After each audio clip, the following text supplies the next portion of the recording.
Hey everyone, James Wilson here with MTB Strength Training Systems and BikeJames.com, and today I want to share one of the most important concepts that I've come to the realization of over the last few years in my entire strength training career. This has completely changed how I look at creating training programs and also explaining why some things are more effective for some sports than others, and so how this really helps me dial in what is the best way to train a mountain biker by understanding this concept that I'm about to explain to you, which is the 4 quadrants of tension. And I like quadrants because they're an easy way to explain how two different ideas can intersect and create a paradigm for you to look at things through.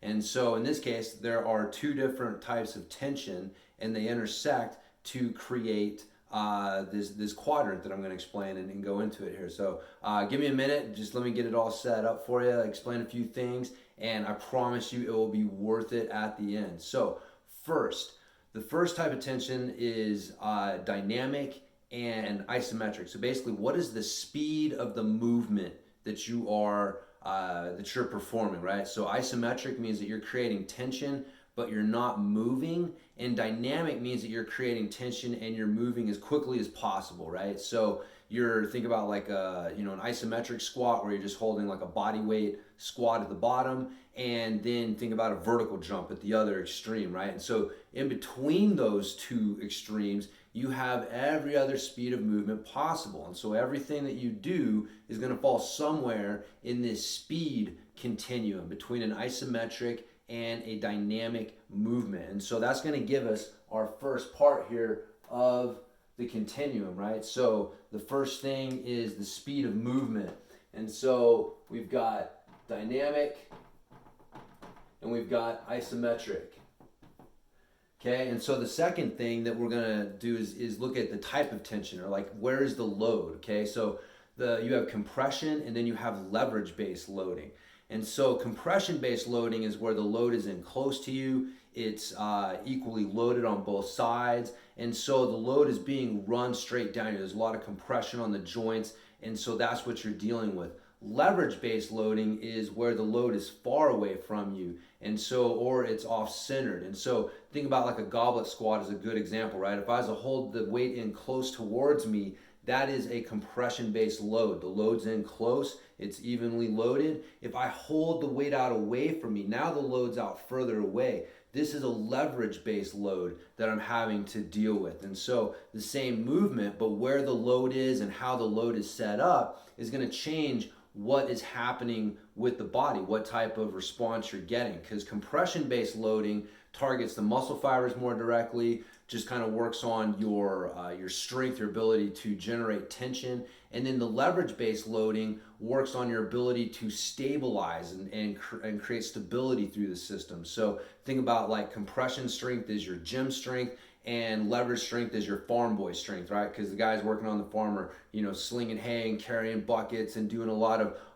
weird loaded things. And so they're building a lot of leverage-based strength, whereas someone who's in the gym just doing squats and deadlifts and bench press, he's building a lot of compression-based strength. And so these are two types of strength, and so understanding that creates our other spectrum here to complete our quadrant, right? And so we've got our dynamic and isometric here, and then we've got our leverage-based loading, and then we've got our compression-based loading, okay? And so everything's going to fall somewhere in between a pure compression and an extreme leverage-based load.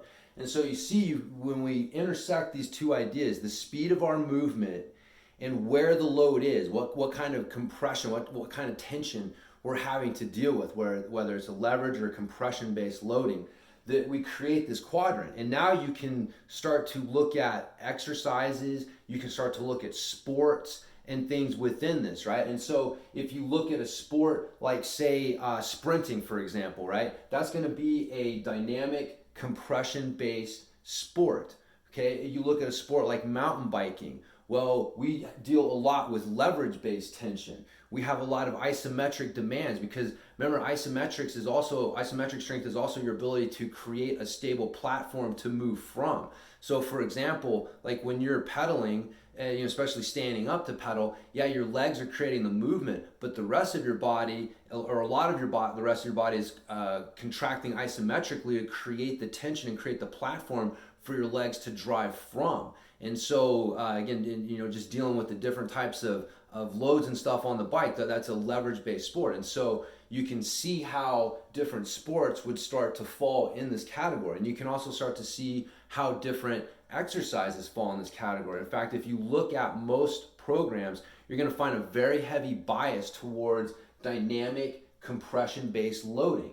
There you have a lot of movement-based stuff, and a lot of the stuff is in close. Even kettlebells are a compression-based loading tool. And so, doing kettlebells instead of barbells, you can create some of the leverage effect by, loading one side and doing some one-sided stuff. And so it starts to move a little bit more towards that, but it's not a pure leverage-based tool. Something like a steel mace, something like Indian clubs. Those are a leverage-based tool that create this offset loading and have the load out away from you that really challenge you in this leverage-based loading way.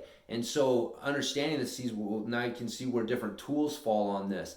And again, movement versus isometric. Isometrics are extremely important. So again, if you were to look at your program or most workout programs and look at it through this view, this prism here, a paradigm, you would see a very heavy bias towards this quadrant. You would see very little in the isometric or the leverage-based quadrant. And so again, like if you are in a sport like like track and field, a lot of that, like running, is a dynamic compression-based sport. And so a lot of the things that they do there are not going to be necessarily as effective for transferring over to a sport that has more of a leverage or isometric type demand.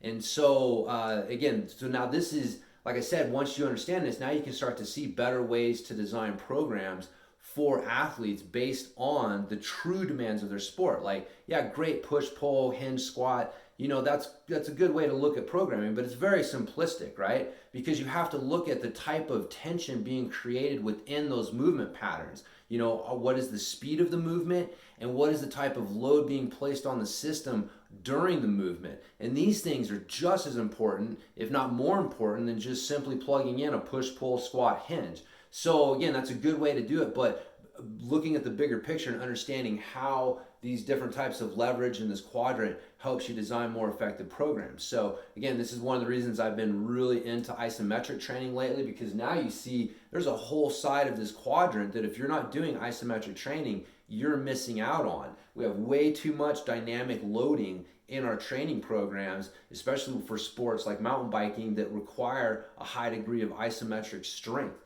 And again, like using tools like steel mace and the Indian clubs to work on that leverage-based loading, as opposed to always relying on kettlebells, which again is a great tool, but now you see that kettlebells are on this compression side of the spectrum, and so you see why they're not good, as good as a leverage-based tool like the steel mace or Indian clubs are at building that leverage-based strength for mountain biking. So using things like these leverage-based tools, using isometrics in your training program, and using those things in addition to, some of this stuff here, but making sure that you have a good mix of these things, especially in relation to the demands of your sport. So anyways, hopefully this makes sense. Like I said, it was a concept that has kind of been forming around in my head, just some of the different experiences I've had with different training tools and different training techniques, and kind of finally seeing this intersection of how these things converge and how you can look at this to understand where training tools and different training methods fall into the bigger scheme of things, instead of relying on, again, just the overly simplistic push-pull, hinge, squat, which is great, but again, if you're not looking at speed of movement and you're not looking at the type of load that you're putting on those movements as well, you're missing a huge part of the picture, and you could be cutting out or robbing yourself of a lot of good results. So anyways, think about the 4 quadrants of tension when you're looking at your training program, and again, looking at the demands of our sport and what we need to improve. And I think it'll help you make better decisions with your training program, which is going to help you get better results. And that's going to help you have more fun on the trail, which is, of course, what it's all about. So anyways, you can check me out at bikejames.com where you can get more training tips and stuff. Sign up for some of the free workouts and things that I have there. And yeah, hopefully you guys have enjoyed this tip. And I'll talk to everybody next time.